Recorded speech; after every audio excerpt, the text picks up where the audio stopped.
Assalamualaikum, Shalom, salam damai sejahtera bagi kita semua. Om Swastiastu, Namo Buddhaya, salam kebajikan, Rahayu. Perkenalkan, nama saya Darman Setia Zebua dari SD Jatisari, Kota Semarang. Saya guru penggerak angkatan keempat. Hari ini saya menyampaikan aksi nyata saya sebagai praktek dari pendidikan modul 1.4, yaitu tentang budaya positif. Sesuai dengan kesepakatan dan izin dari Kepala Sekolah Sri Rahayu SPDSD Jatisari dan juga kesepakatan kepada rekan-rekan guru, hari ini saya akan menyampaikan, mempresentasikan tentang budaya positif, dan juga saya mempresentasikan budaya positif ini kepada orang tua dan juga praktek di kelas kepada murid tentang keyakinan kelas. Untuk itu saya Darman Setia sebagai guru penggerak akan melakukan aksi nyata. Selamat menyaksikan.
Bapak Ibu, pada hari ini apa sih tentang paradigma yang harus dirubah dan harus kita pelajari? Paradigmanya adalah tentang guru dan murid. Kadangkala sebelumnya kita terfokus tentang guru di atas dan murid di bawah. Istilahnya ada kedudukan yang berbeda. Pengajaran kepada murid akan patuh. Seperti contohnya yang terjadi di lapangan. Misalnya ada tugas guru yang kita kasih PR kepada anak dan kita sudah mengajari caranya. Di rumah kadang-kadang ada perdebatan kepada orang tua, murid dan orang tua. Ini kata guru saya, ini seperti ini caranya. Nah, ternyata guru itu berpengaruh kepada anak. Untuk memilih murid itu patuh atau tidaknya ada pada murid. Tapi karena mereka terikat sekolah dan sistem belajar, maka murid itu merelakan diri untuk mematuhi. Ternyata secara umum sebenarnya murid itu bisa memilih. Terkadang semua cara guru untuk anak atau murid itu harus patuh. Dia akan menggunakan kedudukan sebagai guru untuk mengontrol anak. Ini yang sering terjadi, apalagi untuk mendisiplinkan anak ya. Ini berkaitan sangat sulit sekali mengenai tentang disiplin. Kita harus lebih mengontrol anak. Namun yang menjadi dasarnya adalah dalam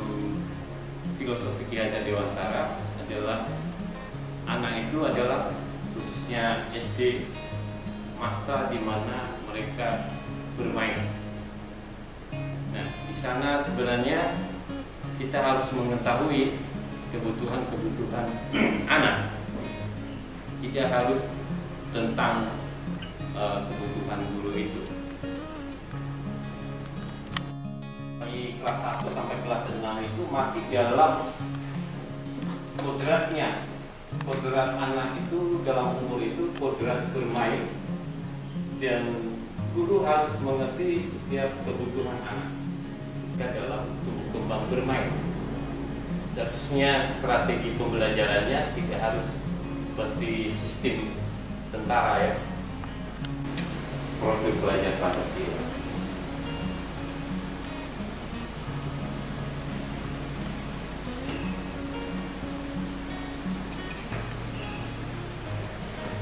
Ya, saya minta penjelasan dari beberapa karakter dari profil belajar Merdeka Belajar. Terima kasih. Ya, dalam beberapa karakter profil pelajar Pancasila ini memang harus sebenarnya kita harus terapkan ya.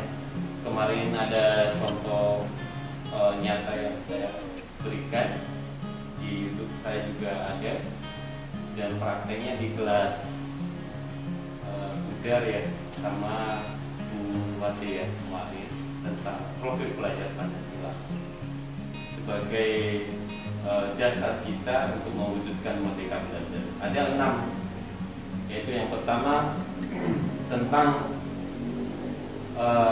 beriman bertakwa kepada Tuhan Yang Maha Esa dan berakhlak mulia. Yang kedua adalah kebinekaan global, berkebinekaan global. Yang ketiga adalah gotong royong.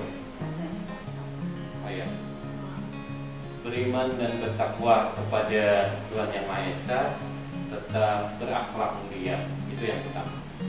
Dan yang kedua adalah berkebinekaan global. Berkebinekaan global. Yang ketiga adalah gotong royong. Yang keempat adalah kreatif. Yang kelima adalah bernalar kritis, dan yang keenam adalah mandiri. Nah, ada yang kedua itu adalah berkebinekaan global. Ini adalah yaitu kalau berkebinekaan global yaitu tentang tim ya, tentang tim atau kelompok yang saling bekerja sama ya. Dan juga khususnya gotong royong ini sangat penting di menjawab zaman sekarang ini, khususnya bernalar kritis juga. Nalar kritis ini adalah khususnya murid, kita harus mengajari anak itu bagaimana mereka mempunyai nalar kritis ya. Saya kemarin kasih contoh itu untuk menstimulus mereka adalah setiap murid harus menyampaikan pertanyaan ya, karena di dalam kelas mereka jarang bertanya atau menanggapi, sehingga saya stimulus itu tiap akhir pelajaran saya kasih kesempatan untuk bertanya. Terus untuk penguatan merangsang minat belajar mereka, kemarin saya kasih afirmasi penguatan. Nah, yang nanti itu anak itu mandiri. Nah, program saya kemarin tentang aksi nyata juga. Aksi nyata itu tentang keyakinan kelas. Peraturan kelas sekarang yang ada sekarang ini harus dirubah menjadi keyakinan kelas. Kenapa? Alasannya biasanya peraturan kelas itu kadang ditakuti anak. Mereka taat karena takut dihukum atau takut nilainya jelek. Namun kita harus merangsang mereka untuk benar-benar meyakini sebenarnya aturan itu. Nah, itu butuh metode. Istilahnya dalam ilmu konseling adalah pasien itu harus menjawab kebutuhan permasalahannya sendiri. Nah, anak-anak ini kita harus mengajak untuk itu. Ini nanti tentang kasus-kasus di kelas. Bagaimana kita memakai ilmu konseling itu, prinsip ilmu konseling itu dalam berkomunikasi ya. Anak itu bisa ngerti kesalahannya dan menjawab kesalahannya sendiri.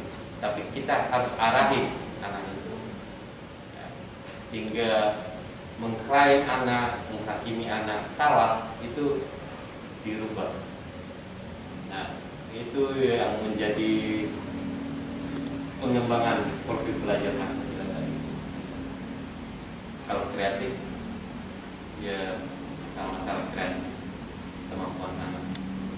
Mandiri nanti itu yang menjadi keinginan kita, tanpa kita suruh, tanpa kita marahin, mereka sudah mandiri. Ilustrasi bahwa orang dewasa memiliki hak untuk memaksa, gitu ya. Terus yang saya lakukan pada waktu pembelajaran di kelas, anak itu tidak mau menulis sama sekali. Kalau disuruh menulis, ayo deh nulis, nggak mau. Nah, tindakan kami itu harus bagaimana? Nah, terima kasih Bu Susi. Itu pertanyaan yang luar biasa banget ya, dan memang realitanya, faktanya ada seperti itu, dan itu banyak pro kontra juga untuk hal itu. Kita mengikuti disiplin, kita menerapkan disiplin yang kuat untuk pada anak, atau kita membiarkan anak itu, karena bisa menghabisi waktu dan tenaga gara-gara anak yang satu, yang lain terlantar. Nah, pertanyaan tadi juga saya mengalami, ada anak kelas 1, ada kelas 2, tetapi ternyata dia mempunyai kebutuhan. Ada 5 kebutuhan yang kami pelajari dari modul itu.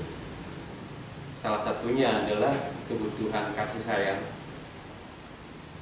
kebutuhan bermain di masanya, kebutuhan kebebasan untuk berekspresi.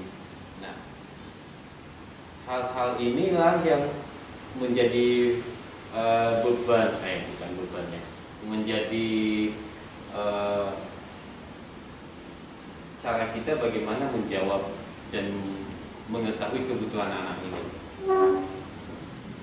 Kok anak ini aktif banget, nggak dengar?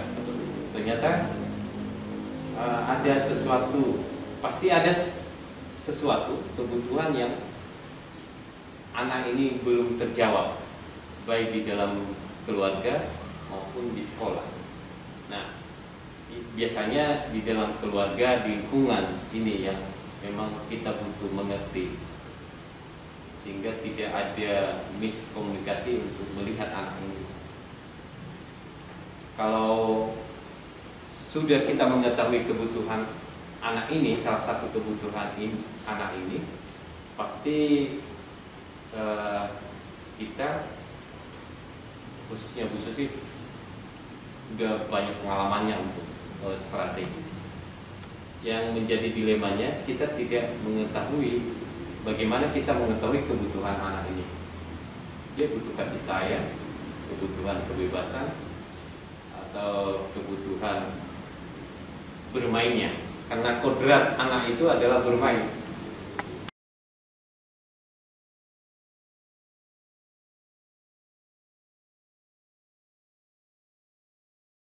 Zoom kita malam hari ini, saya dari Jatisari Darman Setia Zebua untuk menyampaikan program semester 2 ini berkaitan dengan sistem pendidikan baru, yaitu berpusat pada murid atau belajar merdeka dan profil pelajar Pancasila. Nah, itu nanti saya akan memaparkan peran orang tua dan guru dan juga siswa untuk mencapai merdeka belajar ini yang berpusat pada anak. Nah, untuk memulai merdeka belajar ini dan profil pelajar Pancasila ini, kita mulai dari budaya positif nantinya. Nah, izinkan saya untuk menyamakan persepsi kita untuk menjawab tantangan sistem pendidikan baru ini. Saya coba untuk menyamakan paradigma kita tentang dunia pendidikan baru ini. Karena ada perubahan dari Kemendikbud.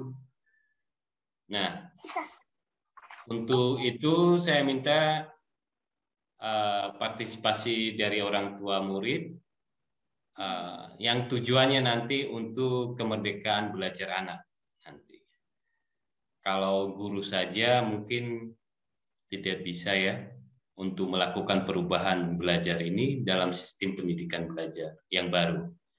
Untuk itu saya minta partisipasi kerjasama dari orang tua untuk menyampaikan merdeka belajar, khususnya budaya positif dan keyakinan kelas nantinya, disiplin positif, dan ada beberapa kebutuhan anak yang harus kita samakan nanti dan kita ketahui. Untuk itu izinkan saya untuk menyampaikan materi ini ya, Bapak Ibu. Saya akan menyampaikan materi ini mulai dari budaya positif. Nah, karena ini hal yang baru, mungkin sesuatu hal yang baru ini ada yang terima, ada yang mau belajar, dan ada juga yang bertanya-tanya apa itu merdeka belajar, apa itu berpusat pada anak. Nah, untuk itu nanti di materinya minta partisipasi Bapak Ibu untuk memberikan tanggapan. Oke ya Bapak Ibu, ada di sini tentang paradigma mengontrol anak. Bisakah kita mengontrol seseorang? Nah, ada di sini stimulus respon di sini dan teori kontrol. Stimulus respon ini adalah kita mencoba mengubah orang agar berpandangan sama dengan kita. Tetapi dalam teori kontrol ini nanti kita berusaha memahami pandangan orang tentang dunia.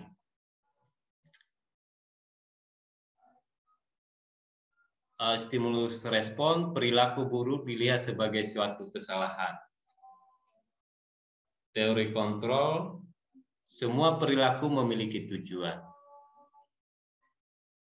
Nah, yang terakhir itu model berpikir menang kalah. Tetapi dalam mengontrol murid atau siswa kita atau anak kita, kita harus memakai model berpikir menang-menang, ya. Tidak ada lagi istilah kedudukan yang jauh antara guru dan anak atau orang tua dan anak. Harus seimbang emosinya.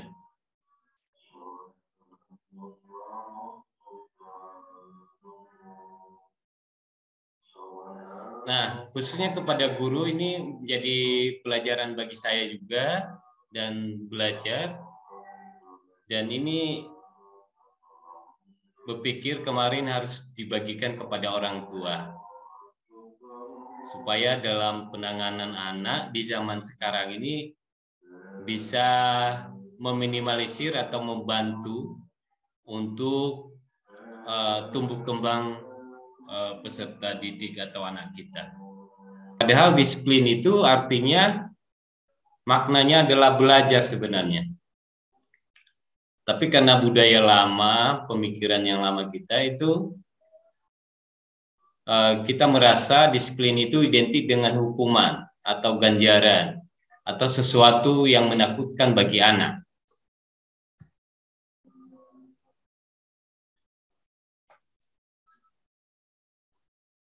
Nah, ini motivasi manusia pada umumnya atau khususnya kepada anak-anak kita. Mereka taat untuk menghindari ketidaknyamanan hukuman.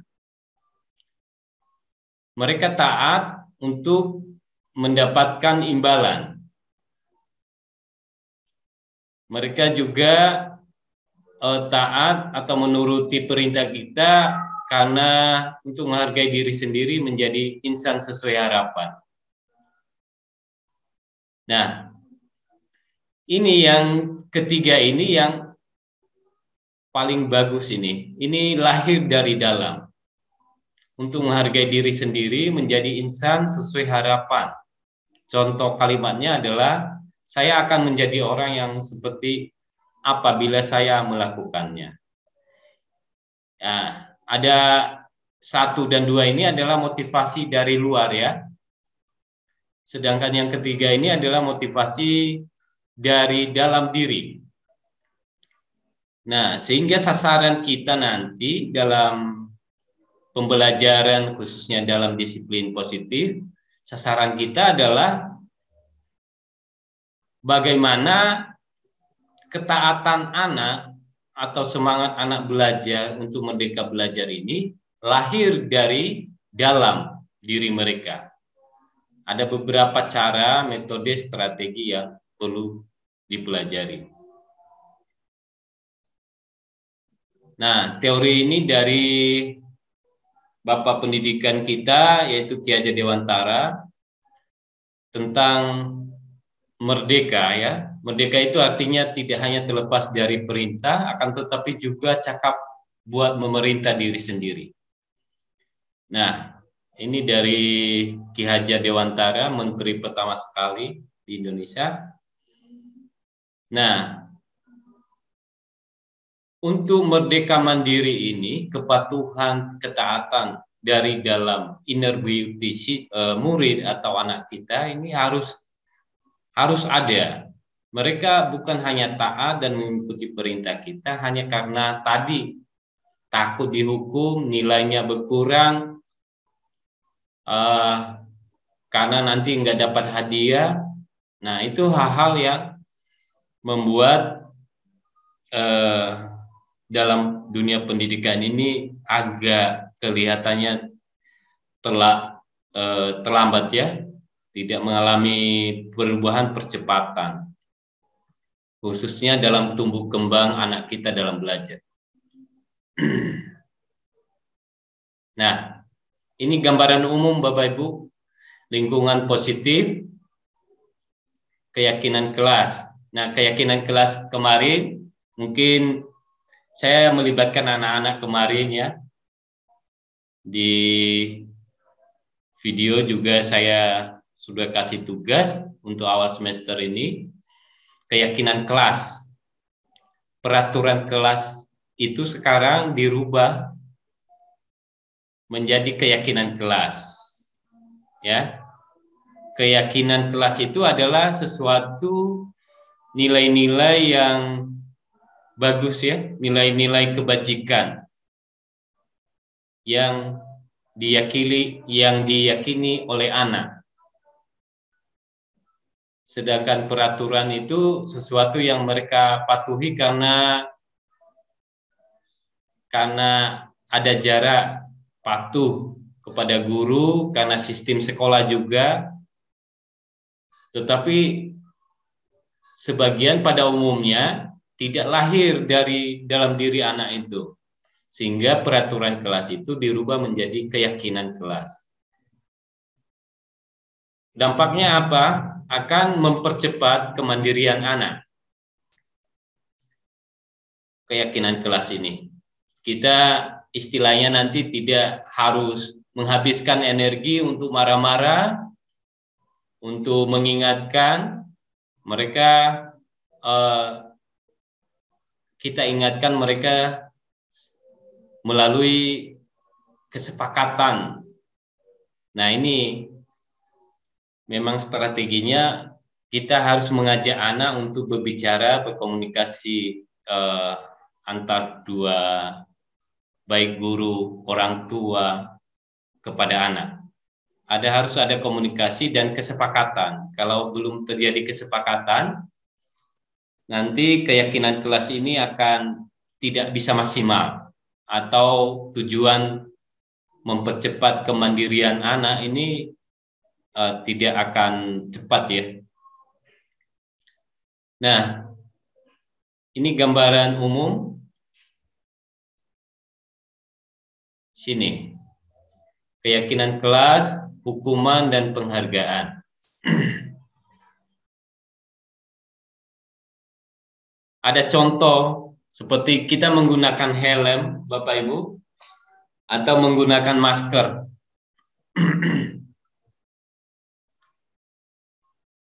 Itu nilai kebajikan, keyakinannya apa? Untuk keselamatan, untuk kesehatan. Nah, makna helm sama masker ini, yaitu keselamatan dan kesehatan ini, adalah merupakan nilai-nilai yang benar ya. Nah, makanya kita harus bagaimana nilai-nilai ini masuk kepada murid atau kepada anak kita, sehingga itu lahir dari dalam diri anak. Nah, kemarin saya telah membuat juga keyakinan kelas. Saya share di status kemarin, Bapak Ibu. Nah, itu salah satu keyakinan kelas yang ditandatangani juga kemarin. Ada sebagian anak mentandatangan karena itu kesepakatan. Nanti kalau mereka lupa, saya ingatkan melalui keyakinan kelas itu lagi. Dan itu terus menerus sehingga sampai bisa mandiri. Ada hukuman atau konsekuensi ini. Yang pertama, mencatat 100 kali di dalam buku kalimat. Saya tidak akan terlambat lagi karena anak ini terlambat, maka disuruh mencatat 100 kali di dalam buku kalimat. Yang kedua adalah lari mengelilingi lapangan basket 2 kali karena terlambat hadir di sekolah. Murid diminta untuk push up 15 kali karena tidak menggunakan masker ke sekolah. Nah, yang pertama mungkin minta tanggapannya Bapak Ibu. Yang pertama ini konsekuensi atau hukuman, Bapak Ibu? Yang bisa ngasih pendapat ya, Bapak Ibu?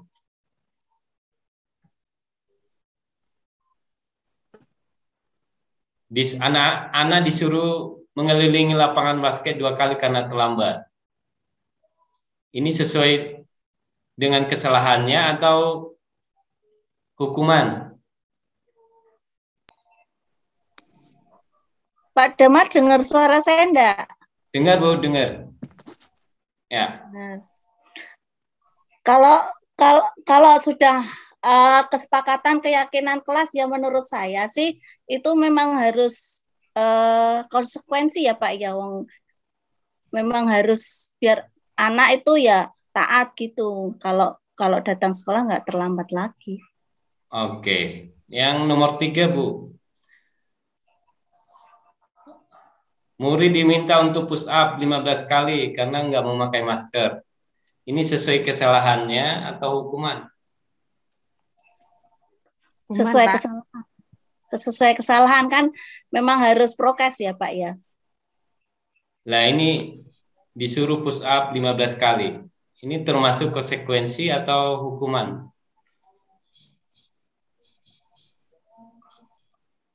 hukuman juga. Karena harus prokes. Ya dipilih salah satu, Bu.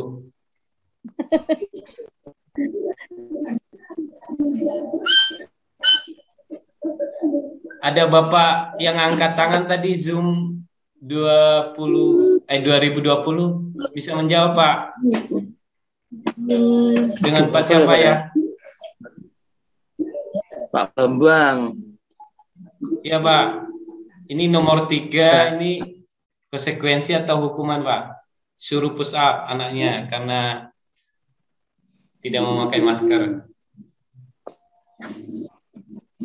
Kalau tidak memakai masker, menurut saya enggak. Ya jangan push up. Ya. Itu bukan pendidikan militer kan gitu, Pak. Apa, Pak? Konsekuensi atau hukuman? Hukuman, Pak. Hukuman ya. Oke. Terima kasih, Pak. Iya, itu kan. Nomor itu 4, Pak. Tidak mendidik itu. Nomor 4, menggantikan kertas tugas teman karena telah mencoret-coret.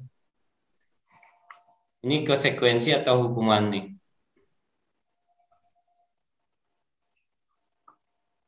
Itu berarti ya apa ya? Konsekuensi ya, Pak. Oh ya, oke. Ada yang 5, berjemur di lapangan basket pukul 12 siang, panas-panas. Anak disuruh berjemur karena gara-gara mengobrol dengan teman. Nggak tenang ya, nggak mendengarkan guru. Dia disuruh berjemur.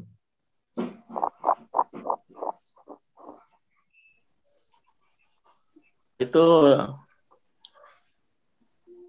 saya sih itu apa ya, kalau konsekuensi itu definisi apa, Pak ya, Pak, sama dengan hukuman ya.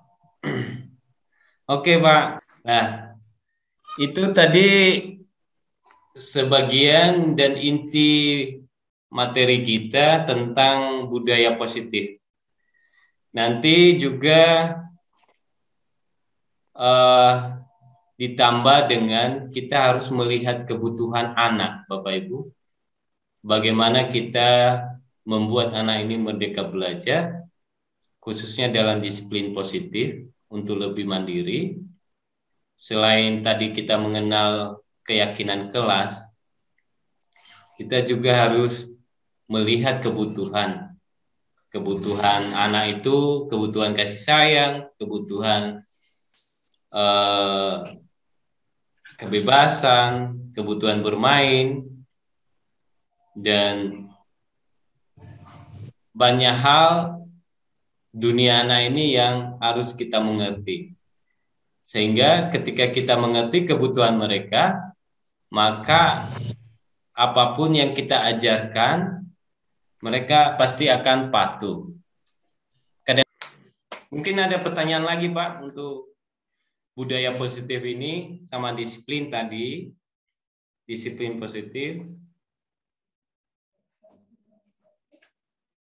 sama ya. Gimana, Pak?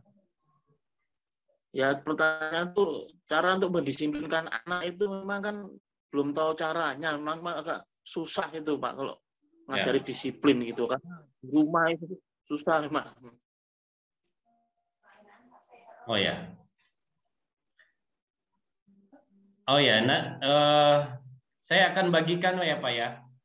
Ada ini peran kita sebagai guru atau orang tua juga bisa.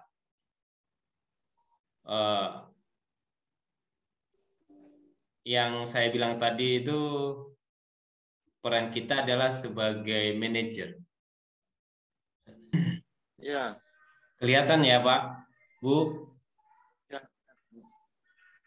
Ya, kelihatan. Nah, untuk menjawab permasalahan anak ini tadi, yang pertama adalah merubah peraturan yang kita buat di rumah atau di sekolah menjadi keyakinan kelas. Yang kedua tadi disiplin positif. Dan yang seterusnya adalah bagaimana peran kita, baik guru maupun khususnya saya juga ini, maupun juga orang tua juga guru ya. Identitas yang berhasil adalah manajer.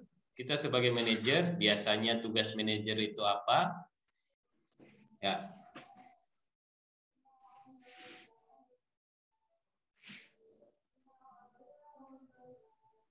Mungkin itu Bapak Ibu.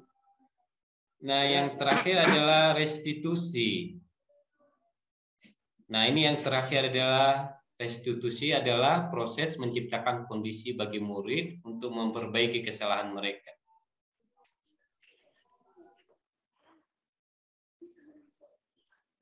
Monggo Bu.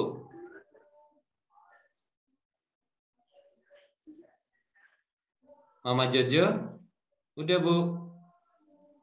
Ada tanggapan? Pak mau tanya Pak. Siapa? Mama Gendis ya? Ya, Bu. Untuk mendorong anak biar semangat belajar itu gimana Pak? Soalnya kan ini Gendis baru kelas 1. Ya. Terus kalau disuruh belajar, disuruh membaca, kalau ada itu tugas dari Pak Darman gitu tuh, dia enggak semangat Pak. Enggak semangat, enggak mau ngerjakan. Ya. Selalu alasan gitu Pak. Udah pakai berbagai cara, saya tuh sampai ya bingung sendiri. Tuh sampai ini tugasnya sampai saya suruh baca sendiri, ya baca aja, tapi memang fokusnya juga kurang. Bisa baca tapi belum bisa memahami apa yang baca gitu Pak.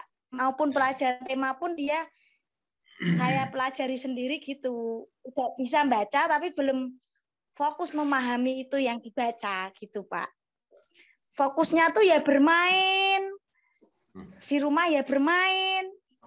Dari pagi sampai siang sampai malam aja betah kalau bermain Pak. Tapi kalau belajar gitu tuh langsung kabur, lari, alasan ini itu gitu Pak.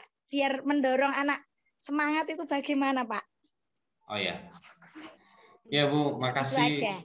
Itu pertanyaannya sangat luar biasa sekali. Bagus banget. Ya.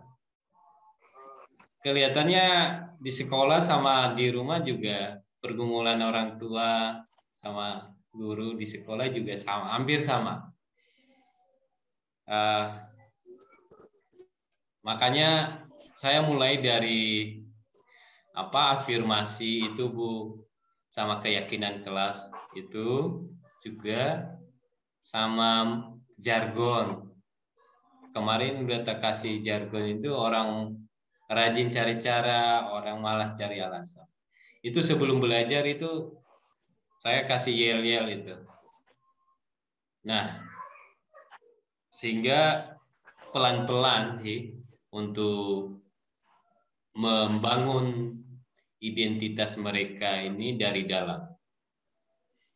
Karena yang tadi Bu, peran kita ada 5 tadi. Ada sebagai teman, yang bagus itu membangun identitas yang sukses itu sebagai teman, sebagai manajer. Ada yang satu tadi lebih ke pemantau. Itu tiga-tiga itu dikolaborasikan. Alangkah baiknya menjadi manajer tadi. Bagaimana Bu Mama Gendis? Ya Pak, ya paham Pak. Ya, makasih Bu. Ya Pak.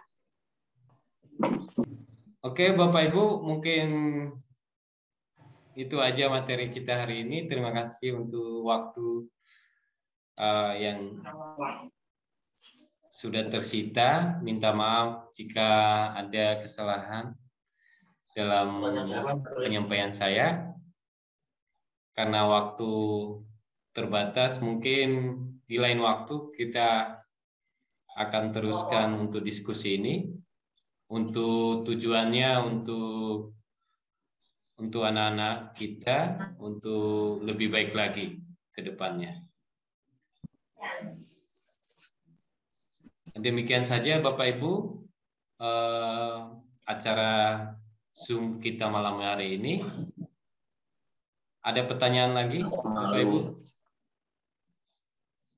Cukup ya? Tidak ada, Pak. Ya. Terima kasih. Salam sehat semua. Selamat dan bahagia selalu. Ya, Pak. Terima kasih. Oke. Terima Malam. kasih, Pak Darman. Tuhan memberkati. Selamat malam. Terima kasih. Terima kasih, Bu.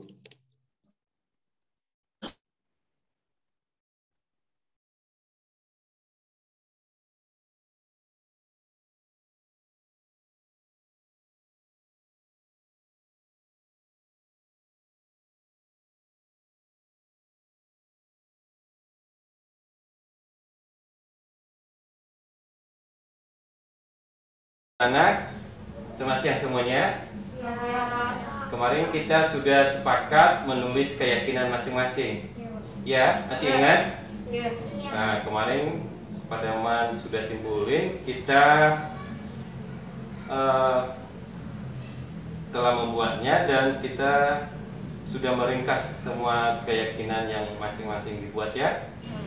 Nah, ini keyakinan yang ada di kita lihat di sini adalah kesepakatan kita bersama untuk semester 2 ini ya.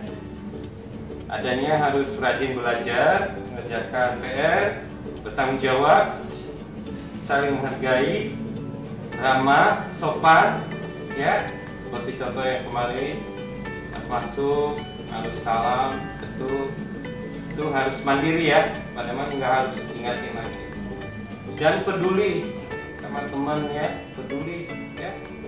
Teman nggak punya PC mungkin lupa dikasih ya, jangan peduli, jangan harus care ya, peduli, menyimak dengan baik ya. Kalau guru ada yang jelasin, perhatikan dulu, habis itu ada waktu untuk berbicara. Oke, dan itu dilakukan harus yakin, mandiri ya, tanpa dimarahi, tanpa disuruh lagi. Kok perhatikan, nggak usah. Karena kita sudah sepakat buatnya. Oke? I can do? Yes, I can do. I can do? Yes, I can do.